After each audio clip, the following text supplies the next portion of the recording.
오늘은 다니엘서 1장 17절에서 21절까지 말씀 묵상하겠습니다. 1장 17절에서 21절까지 말씀 있습니다. 하나님이 이 네 소년에게 학문을 주시고 모든 서적을 깨닫게 하시고 지혜를 주셨으니 다니엘은 모든 환상과 꿈을 깨달아 알더라. 왕이 말한 대로 그들을 불러들일 기한이 찼으므로 환관장이 그들을 느부갓네살 앞으로 데리고 가니 왕이 그들과 말하여 보매 무리 중에 다니엘과 하나냐와 미샤엘과 아사랴와 같은 자가 없으므로 그들을 왕 앞에 서게 하고 왕이 그들에게 모든 일을 묻는 중에 그 지혜와 총명이 온 나라 박수와 술객보다 10배나 나온 줄을 아니라. 다니엘은 고레스 왕 원년까지 있으니라. 아멘. 하나님의 능력으로 탁월한 사람들, 다니엘과 청년들, 그들은 바벨론의 포로로 끌려와서 느부갓네살 왕의 선택과 부르심을 받았죠. 선발 대상이 되었어요. 학문이 출중한 총명한 소년들을 바벨론의 문화와 언어를 배우고 그래서 자신의 왕궁에서 그들을 사용하기 위하여 택한 사람 중에 다니엘과 친구들이 있었던 것이죠. 그러나 바벨론 왕의 그가 명령한 대로 준 고기와 포도주를 마시는 일을 거부했죠. 이것은 그리고 채식과 물을 먹겠다고 선포했는데 바벨론 왕의 명을 거스르는 것이죠. 그래도 그는 거룩함을 지키기 위해서 그 뜻을 정하고 실천에 옮겼고 하나님께서는 그들의 믿음과 용기를 보시고 환관장의 마음을 감동시켜 주셨어요. 그래서 다니엘의 제안을 수락하게 하시고 채식만을 먹고도 더욱 건강하게 지켜주실 것이라고 하는 다니엘의 믿음과 고백, 이것을 하나님께서 귀히 여기신 거죠. 그래서 열흘이 지났는데도 채식과 물만 먹은 다니엘과 친구들의 얼굴이 더욱더 빛나고 아름답고 건강하였더라. 다른 소년들보다 더 좋아 보였다는 것입니다. 이것은 하나님께서 그들의 믿음과 용기를 보시고 응답하신 결과였던 것이죠. 이제 그렇게 과정을 지나면서 이제 훈련 과정을 마치고 바벨론 왕 느부갓네살 앞에 서는 때가 왔네요. 17절에 신실한 믿음으로 거룩한 하나님의 백성의 정체성을 지키기 위해 결단과 행동한 이 일을 하나님이 크게 기뻐하시고 그들이 함께 공부하는 훈련생들, 다른 그 훈련생보다 더 탁월하게 하시기 위해서 다니엘과 친구들에게 주신 은혜가 있으니 학문을 주셨다. 서적을 깨닫게 하시고 깨달음, 지혜, 환상과 꿈을 알게 하셨다. 그들에게 더하여 주신 하나님의 은혜죠. 그러니까 이렇게 신실한 믿음을 가진 사람들에 대한 하나님의 은혜의 역사죠. 이들에게 하나님이 주신 것이 학문은 히브리의 맞다입니다.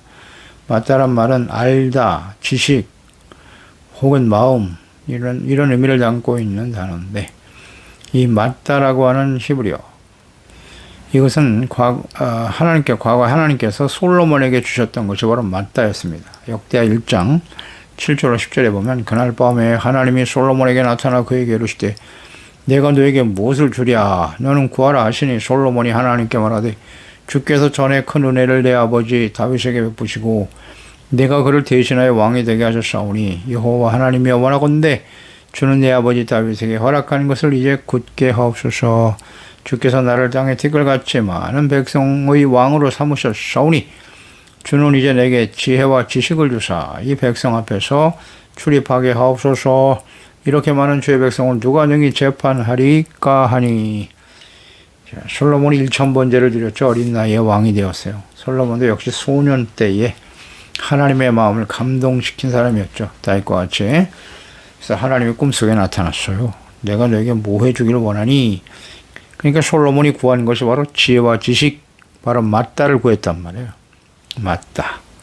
그랬더니 하나님이 이걸 크게 기뻐하셨죠. 야, 내가 장수도 구하지 않고 재물과 부귀를 구하지도 아니하고 지혜를 얻어서 하나님의 백성을 바르게 재판하고 의에 하나님의 나라와 의를 구하다니.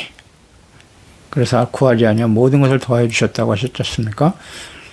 이 솔로몬이 구한 것이 맞다고 하나님이 그에게 주신 것이 바로 이 맞다인 것이에요. 그런데 하나님이 솔로몬에 주셨던 이 지혜와 지식, 이 맞다를 다니엘과 친구들에게도 주셨다는 거예요. 그런 의미로 이해하면 됩니다.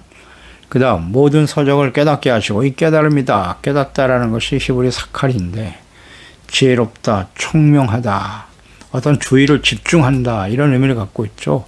그러니까 집중력을 갖게 하고, 뭐 공부, 학문에 있어서 물론 탁월한 지혜와 머리가 좋은 것도 중요하지만 집중하는 게 중요하고, 핵심을 잡아낼 수 있는 총명, 이런 게 아주 필요하지 않습니까? 그게 바로 깨닫는 사칼의 의미예요. 이것도 하나님이 주셨다. 그 다음 모든 서적을 읽고 정확하게 핵심을 꿰뚫는 지혜와 총명을 주셨다는 거예요. 그 다음 지혜를 주셨다. 이 지혜는 바로 호크마죠. 호크마. 구약 성경에 많이 사용된 단어가 바로 호크마입니다.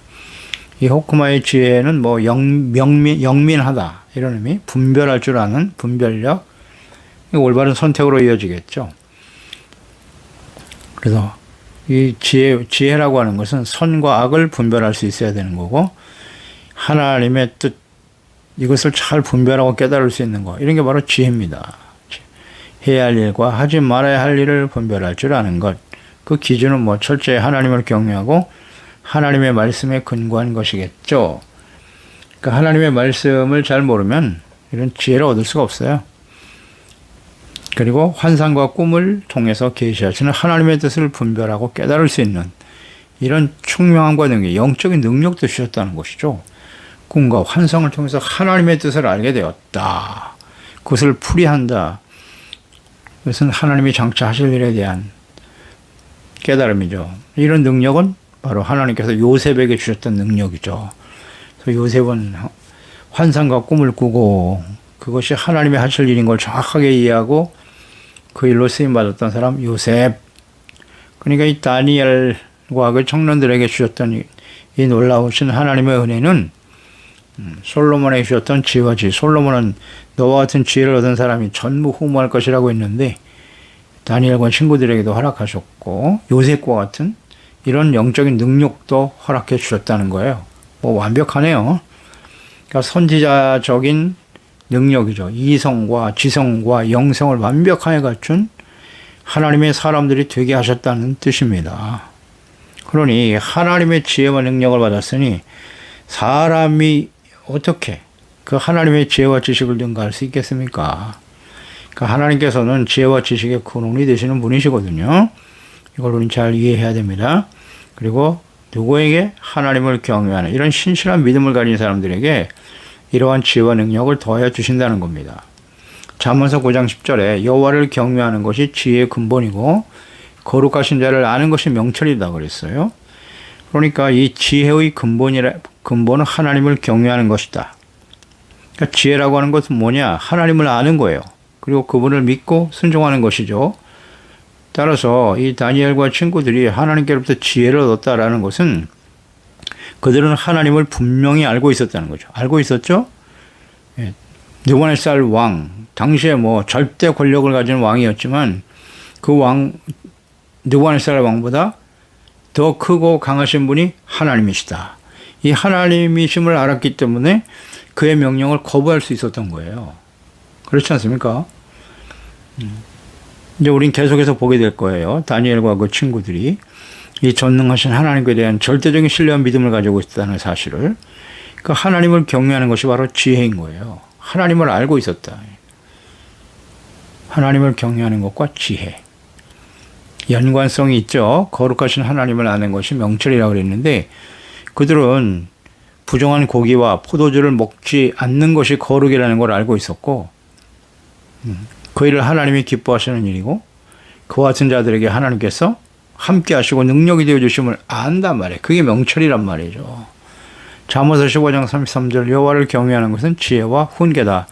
겸손은 존귀의 길잡이다. 겸손한 하나님을 경외하는 사람의 특징이 뭐다? 겸손. 겸손은 하나님 앞에서 자신을 낮추고 오직 하나님과 하나님의 말씀과 뜻을 따르는 거예요. 그게 겸손이고 하나님을 경외하는 자에게 주시는 지혜의 훈계다. 지혜를 얻은 사람은 겸손하죠. 하나님과 자신을 분명히 알기 때문이에요. 그러니까 이 지혜와 지식, 총명 이것은 하나님께서 주시는 은혜예요. 성령님께서 특히 주시는 은혜와 능력임을 알 수 있겠죠. 이사야서 11장 2절을 보면 1절, 2절에 이제 다윗의 가지에서 그리스도를 보내실 것을 약속하시면서 하나님이 그리스도에게 주시는 그의 위, 그리스도입니다. 여호와의 영, 곧 지혜, 여호와의 영을 주시는데 그 여호와의 영은 어떤 영이냐? 지혜와 총명의 영이고 모략과 재능의 영이고 지식과 여호와를 경외하는 영이 강림하실 것이다. 그렇습니다. 오늘 다니엘에게 주셨던 지식, 경외하는 하나님을 경외하는 것, 총명, 지혜, 모략, 재능의 영, 이게 성령을 부어주셨다는 뜻이에요. 이 모든 것을 더하여 주셨다는 것은. 그러니까 예수님께도 이와 같은 하나님의 영이 임하심으로써 그 사역을 감당하실 것이라고 하셨죠. 그러니까 예수님도 하나님의 아들이시지만 사람의 몸을 가지고 이 땅에 오셨기 때문에 성령님의 도우심으로 사역을 감당하실 수밖에 없었습니다. 그러니까 예수님 자신이 하신 게 아니라 성령님께서 하나님께서 주시는 말씀과 뜻을 바르게 이해하고 그 하나님이 하신 말씀을 그대로 가르치고 증거했고 또 하나님의 영이 감동하심으로써 그 공급해 주신 능력과 지혜로 3년 반 동안의 공생의 사역을 온전히 이루실 수 있었던 것입니다. 그러니까 다니엘과 친구들에게 이런 지혜와 지식, 총명의 영신 성령으로 감동하셨다는 거예요. 충만케 하셨기 때문에 은혜로 주신 것이죠. 이런 지혜는 하나님을 알게 되고 하나님을 경외해야 되고 하나님께 대해서 주시는 은혜와 선물이라는 사실 우린 잘 생각해야 돼요. 지혜와 총명 누가 주신다고요? 하나님께로부터 오는 것이다. 우리가 열심히 학습하고 노력해서 주어지는 게 아니에요. 은혜로 주어지는 거예요. 하나님을 경외하는 자들에게 이런 다니엘과 같은 친구들과 같은 신실한 믿음을 가진 사람들에게 자신보다도 자신의 생명보다도 자신의 이익보다도 하나님의 이름이 거룩히 여김을 받으시도록 정말 원하는 사람들 하나님 아시겠죠. 우리 자신도 사실은 알아요. 그런 자들에게 이런 지혜와 능력을 더해 주신다. 하나님의 영으로 감동해 주신다. 할렐루야. 그런데 보세요. 우리가 하나님 앞에 구원받을 만한 그런 사람들이 아니지 않습니까? 우리가 죄인 되었을 때 그리스도께서 십자가에서 우리를 대신하여 죽으셨고 하나님의 영으로 우리를 거듭나게 하셨고 하나님을 알고 그분을 예배하고 야, 얼마나 큰 은혜입니까? 이 놀라운 지혜와 총명을 우리에게 허락해 주셨다는 건 얼마나 감사한 일인가요? 그래서 우리는 하나님의 자녀답게 그리스도인답게 살기 위해서는 내 힘과 노력과 의지로 되는 것이 아님을 인정하고 겸손해져야죠. 그리고 하나님의 영신 성령으로 감동되도록 충만하도록 끊임없이 기도해야 돼요. 우리가 지혜가 필요할 때는 하나님께 구해야 돼요. 야고보서 1장 5절로 8절이잖아요. 너희 중에 누구든지 지혜가 부족하거든 모든 사람에게 후히 주시고 꾸리지 아니하시는 하나님께 구해라. 그리하면 주시리라. 조건절이에요. 구할 때 주신대요. 오직 믿음으로 구하고 조금도 의심하지 말고 의심하는 자는 마치 바다 밀려 요동하는 바다 물결을 갖게 될 것 같으니 이런 사람은 무엇이든지 주께 얻기를 생각하지 말아라. 두 마음을 품어 모든 일에 정함이 없는 자로다. 두 마음을 가지고 구하면 하나님이 응답하실 수 없어요. 겉으로는 하나님의 영광을 말하지만 또 자신의 그 신실한 진짜 싸움의 동기는 자신의 유익, 자신의 영광, 출세, 성공에 맞춰져 있다면 이게 두 마음 가진 사람이잖아요. 그런 사람들은 절대 응답받을 수 없어요. 오늘 이 다니엘과 친구들처럼 목숨 걸고 하나님의 나라, 주의 이름을 거룩히 여김을 받으시도록 이걸 구했잖아요. 그러니까 하나님께서 이와 같은 지혜와 능력을 더해 주시는 겁니다. 간단한 진리입니다. 하나님은 아세요. 두 마음을 품었는지 오직 한 마음, 청결하고 깨끗한 마음으로 하나님의 자녀답게 그리스도인답게 살아가려고 하는가? 이 솔로몬이 구했던 것처럼 자신의 이익과 욕망을 위해서 구하지 말고요. 솔로몬같이 처음에 솔로몬은 순수했잖아요. 오직 하나님을 경외하고 그분의 지혜를 가지고 죄를 버리고 의롭고 거룩한 하나님의 자녀로서 하나님의 뜻을 바르게 알고 순종하기 위해서 그래서 하나님의 말에 순종하는 거룩한 나라와 백성들이 되도록 위해서 지혜를 구했지 않습니까? 이런 마음으로 기도하라는 거예요. 그럴 때 하나님께서 솔로몬에게 지혜를 주셨고 다니엘과 청년들에게 지혜와 총명을 더해 주신 겁니다. 그런 사람들에게 오늘날 하나님의 지혜의 영이시고 총명의 영이신 성령을 부어주심으로써 탁월한 하나님의 자녀들이 되게 하시겠죠.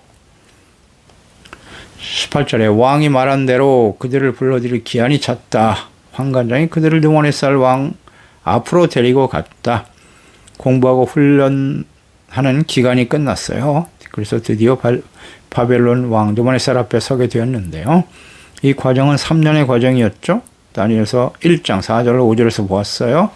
흠이 없고 용모가 아름답고 모든 지혜를 통찰하며 지식에 통달하며 학문에 익숙하며 왕궁에 설만한 소년들을 데려오게 하였고 갈대아 사람의 학문 언어를 가르치게 하였다.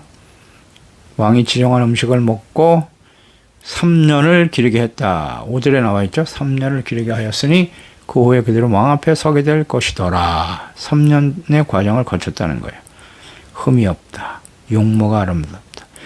그러니까 용모, 외모도 사실 굉장히 중요하네요. 보면 용모가 아름답고 지혜와 총명함을 가지고 있는 사람들이었죠.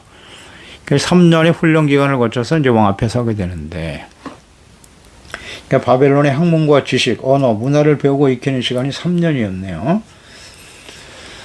이 3년의 과정, 훈련 기간인데 물론 이 시간이 그렇게 큰 의미가 있는 것은 아니지만 우리가 그리스도인으로서 하나님의 자녀 마찬가지예요. 하나님을 알고 바르게 섬기기 위해서는 반드시 이런 훈련의 기간이 필요합니다. 그러니까 예수님께서 제자들을 택하여 부르셨잖아요. 근데 제자들을 훈련하신 시간이 대략 3년 정도죠. 3년 반 정도 되었는데 예수님께서 30세에 공생의 사역을 시작하시면서 먼저 하신 일이 제자들을 택하여 부르신 일이었거든요. 그런데 33세에 십자가를 지었으니까 대략 3년 동안 사역하시면서 그 제자들을 훈련시키신 거예요. 그러니까 3년의 기간이라고 대략 볼 수 있겠죠. 물론 3년의 기간만이 의미가 있는 것은 아니지만 예수님의 제자와 증인과 사도로 사역하기 위해서는 반드시 이런 훈련 과정이 필요했다는 것이고요. 3년의 시간이. 그 다음에 더 중요한 것은 사실 성령으로 충만함을 받아야 하는 일이었죠. 그러니까 제자들이 성령 받기 이전과 이후의 삶을 우리는 너무나 잘 알고 있죠. 성령의 충만함을 받아야 된다고 3년의 과정이 끝이 아니라 반드시 하나님의 성령으로 거듭나고 충만해야 돼요. 성령 충만 받아야 예수님께서 마지막 제자들에게 부탁하신 것도 아버지의 약속하신 것을 기다려라. 예루살렘 떠나지 말아라. 그래서 성령의 충만함을 받은 이후에 예수님의 제자들은 완전히 바뀌었죠. 담대한 믿음을 가지고 예수님의 십자가의 죽으심과 부활을 증거하였더라. 하나님의 아들 그리스도심을 담대하게 증거할 수 있게 되었죠. 그러니까 사도 바울 같은 경우도 보면 3년 동안의 훈련 과정을 거치는 모습이 갈라디아서 1장 17절 18절에 나와요. 또 나보다 먼저 사도된 자들을 만나려고 예루살렘으로 가지 않고 아라비아로 갔다가 다시 다메섹으로 돌아갔는데 그 3년 만에 그랬잖아요. 내가 게바를 방문하려고 예루살렘에 올라가서 그와 함께 15일을 머무는 동안 그랬어요. 제자들을 바로 만나지 않고 아라비아로 가서 3년 후에 다시 가서 만났다. 그러니까 3년 동안 하나님과 또 성령의 인도하심을 따라 주님의 말씀과 뜻을 바르게 이해하고 배우게 되었다는 거예요. 그러니까 하나님과 그분의 말씀을 배우고 훈련받는 기간이 사도 바울에게도 필요했다는 것이죠. 이런 과정을 우리는 무시하면 안 돼요. 디모데전서 3장에 보면 성도들을 가르치고 양육해야 할 감독, 목사죠. 오늘날 목사의 자격을 보면 디모데전서 3장 6절에 새로 입교한 자도 말지니 교만하여져서 마귀를 정죄하는 그 정죄에 빠질까 하며, 새로 입교한 자, 이제 믿은 지 얼마 안 된 초신자는 안 된다는 거예요. 목사 자격이 없다. 최소한 3년 이상의 과정을 거쳐야 된다라는 말과 연결해서 묵상해 보는 거예요. 이런 훈련 과정이 반드시 필요하다라는 거죠. 그러니까 요즘 신학대학원의 과정을 대략 3년으로 하고 있다. 그 의미가 무엇인지도 우리는 근원적으로 이해할 수 있어야 돼요. 기간도 중요하지만 뭐 신학교 나왔다고 해서 다 목사가 되는 건 아니에요. 그 사람들이 진정 하나님의 영으로 거듭나고 충만한 사람인가, 이거 반드시 확인해야 됩니다. 성령께서 역사하지 않으면 이런 지혜와 지식, 총명 얻을 수가 없어요. 하나님의 뜻이 무엇인가에 대한 성경에 나타난 하나님의 뜻, 반드시 이해해야죠. 그래서 학문과 지식에 뛰어난 인재들을 모아서 훈련을 시켰어요. 3년 동안. 뭐 대부분 다 뛰어난 소년들이었을 것인데, 그러나 그 중에서도 하나님께서 주시는 지혜와 명철함을 받은 다니엘과 친구들은 훨씬 그들보다 탁월한 지혜와 재능을 보였다는 거예요. 19절에 왕이 그들과 말하여 봄에 무리 중에 다니엘과 하나냐와 미사엘과 아사랴와 같은 자가 없었다. 그래서 그 4명을 뽑아서 왕 앞에 서게 했다는 거잖아요. 그러니까 탁월한 사람들이 모여 있는 곳인데, 근데 그들보다 더 뛰어난 사람이 없었다고 그랬어요. 그러니까 이 다니엘과 하나냐, 미사엘, 아사랴가 1등에서 4등까지 석권해 버린 거예요. 그들과 뭐 비교가 안 될 정도로 지혜롭죠. 그래서 결국 그들이 바벨론 느부갓네살 왕 앞에 서게 되었다. 궁중에서 중요한 역할을 맡은 인재로 지도자로 쓰임받게 되었다는 거죠. 이처럼 하나님을 경외하는 자들에게 하나님께서 주신 지혜와 재능, 총명, 탁월하니까 비교가 안 될 정도로 탁월한 지혜와 능력을 나타낼 수밖에 없는데요. 여기서 우리가 하나 묵상되는 바는 이런 겁니다. 그러니까 하나님을 경외하고 주님을 섬기고 하나님의 자녀가 된 사람들은 모두가 1등을 해야 되는 거냐? 그런 건 아니란 말이죠. 여기서 우리가 묵상하는 바는 이런 거죠. 왜 하나님의 자녀들은 1등을 해야 하나? 가장 좋은 대학에 들어가야 하는가? 또 이 사회에서 출세와 성공을 해야 하고 지도층에 있어야 하는가? 다니엘과 내 친구들처럼? 다 그렇지는 않거든요. 현실적으로 보면. 그러니까 그 목적과 이유가 무엇인가? 하나님의 뜻에 대한 분명한 이해가 있어야 합니다. 겉으로는 하나님의 영광을 위해서 우리 자녀들이 탁월한 지혜와 지식을 얻어 명문대학에 들어가고 권력과 지도자의 자리에 앉게 해주시고 부자가 되고 능력 있는 사람이 되게 해주세요라고 기도하지만, 그 마음의 기쁜 동기는, 입으로는 하나님의 영광을 말하지만 실제로 마음의 동기는 자신의 영광, 명예, 자랑, 재물, 권력을 누리고 편안한 삶을 자자손손 물려주기 위해서, 그게 진짜 동기는 아닌가요? 이거 뭐 하나님은 다 알고 계시겠죠. 두 마음을 품은 자들은 아무리 지혜를 구해도 받을 수가 없다고 하셨어요. 야고보서 4장 3절에도 구하여도 받지 못하면 정욕으로 쓰려고 잘못 구하기 때문이다. 정확하죠. 그러니까 다니엘과 친구들은 부정과 불의와 타협하지 않고 목숨을 걸었어요. 오직 하나님의 거룩한 백성으로 살아갈 것을 결단하고 실천했어요. 그러한 믿음과 진실함을 하나님이 보시고 하나님께서 그들에게 지혜와 지식, 학문, 재능, 탁월함을 주신 거죠. 그래서 이 과정을 우린 잘 묵상해야 되는 거예요. 묵상해야 합니다. 하나님께서는 하나님의 백성들이 부패하고 타락하고 돌이키지 않음으로써 이방인들에게 멸망을 당하게 하셨죠. 바벨론에 의해서 멸망을 당하게 하셨고 지금 포로로 끌려와 살게 하셨어요. 그래서 하나님을 경외하고 섬기는 자들의 이름을 싹 다 바벨론의 신을 섬기는 종들이 되는 이름으로 바꿔버리고 문화와 언어를 가르치고 완전히 세속화되어 바벨론화되게 만들어서 유대인의 정체성 혹은 사명, 그들의 본질, 이걸 다 말살시키려고 하고 있지 않습니까? 심각한 위기입니다, 사실. 하나님의 자녀 백성들에게 있어서는.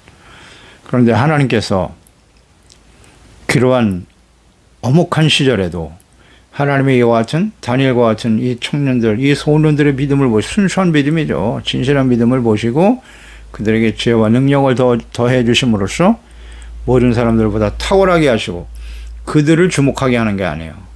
그들이 뭐 대단히 성공한 사람이라고 그들을 주목하는 게 아니라 그들을 그렇게 세우신 하나님에 대해서, 야, 저들이 섬기는 하나님 여호와가 이렇게 대단하신 분이구나. 그래서 주님의 영광을 나타내도록 하기 위해서 하나님이 그들을 주목하시고 그들에게 이런 엄청난 지혜와 능력을 더해 주셨다는 사실을 우리는 분명히 이해해야만 하는 것입니다. 하나님께서 주의 영광을 나타내기, 이 엄혹한 시절에 모든 사람들이, 하나님의 백성들조차도 바벨론의 신이 더 강하여 이스라엘의 하나님 여호와, 그분은 힘이 없어 우리가 이렇게 포로가 된 것이 아니냐, 대부분 이런 생각을 하고 있었단 말이에요.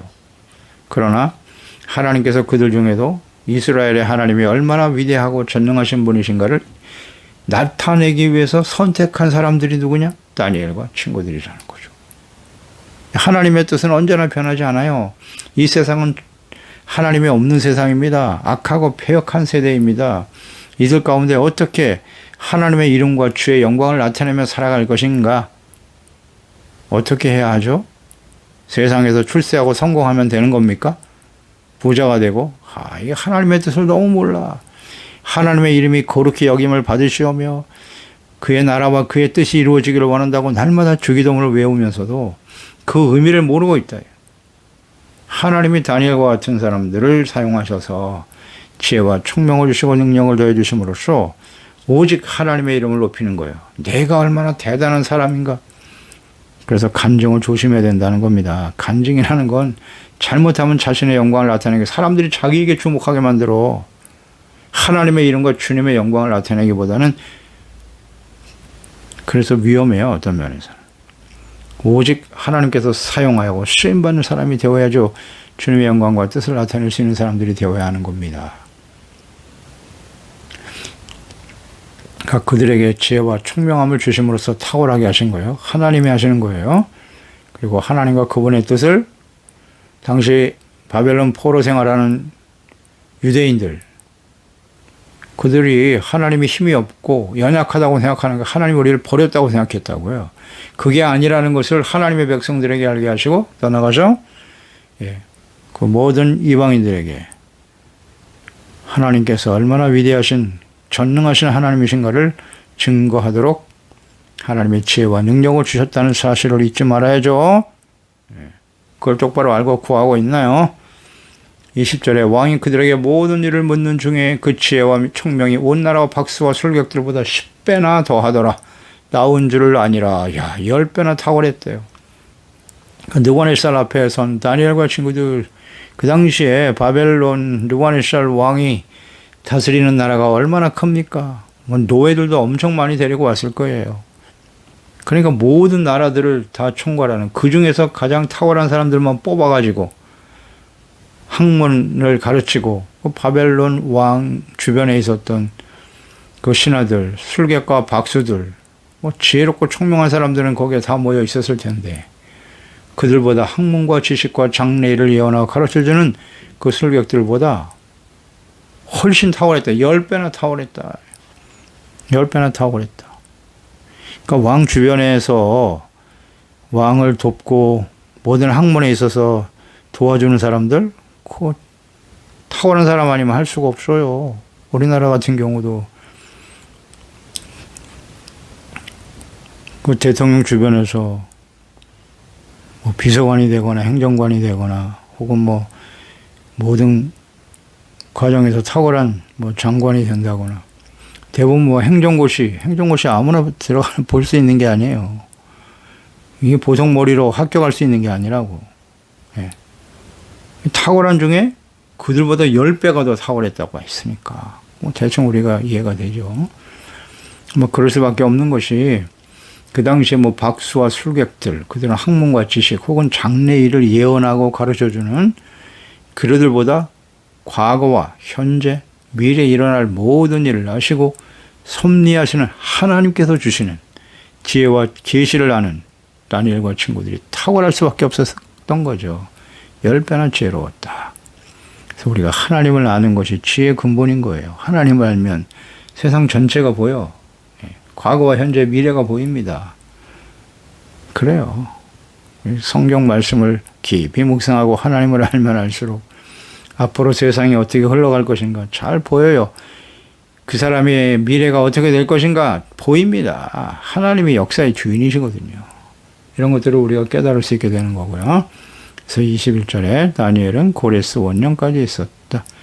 그러니까 다니엘의 사역 기간이 여호야김 시대에 끌려갔으니까 그때가 이제 BC 605년이거든요.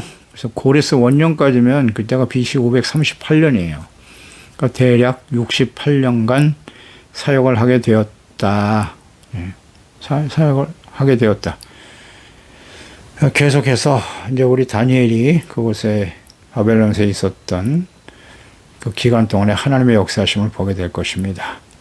기도하겠습니다. 하나님 아버지, 오늘도 주의 말씀을 묵상하면서 하나님을 경외하고 신실한 믿음을 가졌던 다니엘과 그 친구들 어린 소년들에게 하나님께서 엄청난 지혜와 명철, 학문, 명석함, 분별력 이 모든 것을 더해 주심으로써 당시에 있었던 모든 사람들보다 탁월하고 뛰어난 지혜와 능력을 갖추게 되었고 결국 바벨론 왕드만의 사람 앞에서 섬기게 되었더라. 그러니까 바벨론 왕 앞에 이 하나님의 신실한 믿음의 청년들을 세우신 목적은 분명하겠죠. 이제 그 바벨론 왕에게 하나님께서 장차 이루실 앞으로 이루어질 모든 일들을 그 청년 다니엘을 통해서 알게 하시고 깨닫게 하시고 증거하게 하심으로써 이 역사의 주인이 바로 하나님이라는 사실, 하나님께서 얼마나 전능하시고 능력 있는 영화로운 하나님이심을 그들에게 깨닫게 하시기 위해서 다니엘과 그 친구들을 청명하게 하시고 재능을 주어 그에게 앞에 서게 하셨던 겁니다. 개인적인 무슨 출세와 영광을 위해서 세우신 것이 아니라 오늘도 우리는 이 말씀과 같이 하나님 앞에 우리는 늘 지혜를 구하죠. 청명함을 구하고 그래서 이 세상에서 성공하고 출세하고 지도자의 위치에서 살아가기를 위해서 자녀들을 위해서 기도하고 있지 않습니까? 그 이유와 목적은 무엇인가요? 인간의 지혜와 지식 열심히 노력해서 되는 게 아니에요. 하나님이 주시는 지혜와 능력을 더하여 주사 자신의 입신 양명이 아니라 진실로 이 약하고 폐역한 세대 속에서 살아계신 하나님의 영광을 나타내고 주 예수 그리스도의 이름을 높이고 하나님의 뜻을 바르게 전달하고 증거할 수 있는 우리 소중한 치들 가족들 우리 자녀들이 되게 하여 주시옵소서. 성령님의 기름 부으심과 능력이 아니면 안 됩니다. 성령으로 거듭나고 충만한 하나님의 은혜가 우리 모두에게 더하여 주옵소서. 예수님의 이름으로 기도드립니다. 아멘.